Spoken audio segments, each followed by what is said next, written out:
First question: what stack, in your opinion, wins Best Ball Mania 2?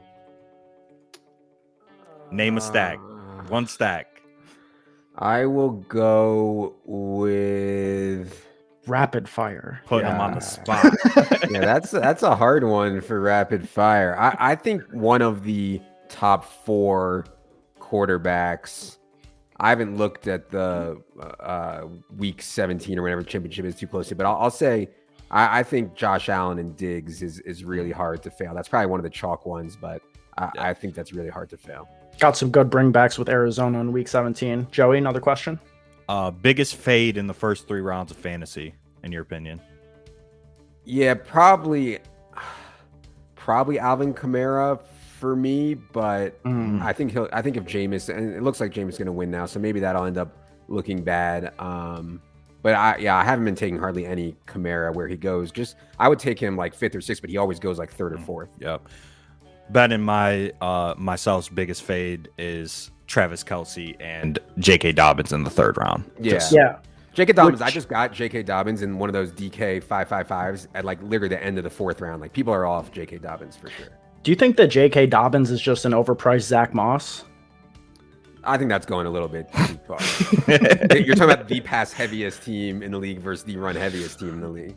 Yeah, no, that's fair. All right. Last season, James Robinson, this is topical, averaged 17.1 attempts and 4.2 targets per game. Do you expect similar opportunity for him this season in light of Travis Etienne likely being out the entire season?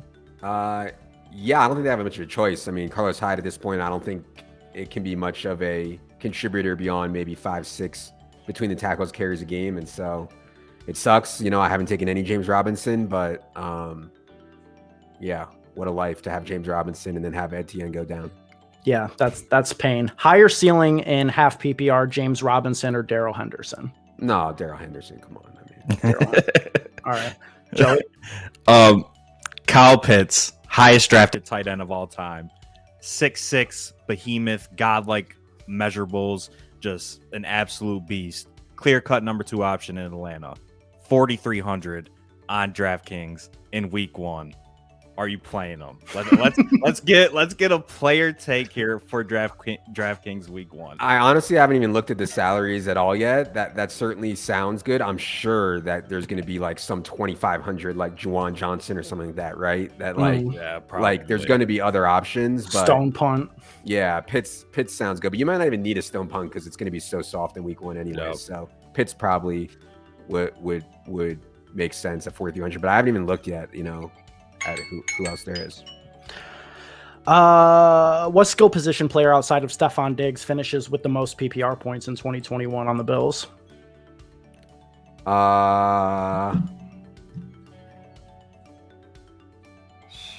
I'll say Cole Beasley fights through the COVID thing and still emerges as the second best.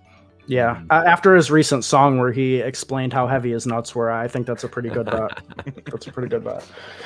All right, we'll close it out here. 2 final questions, and we'll get you out. 1, does Darius Slayton outscore Kadarius Toney in 2021? Are we running it back? Can he do it? Can Godius do it? You know, this Kadarius Toney thing, I don't know what's going on. At this point, it sounds like he's not even going to like be on the field for the first part of the season. That's going to make it hard for him to outscore Slayton.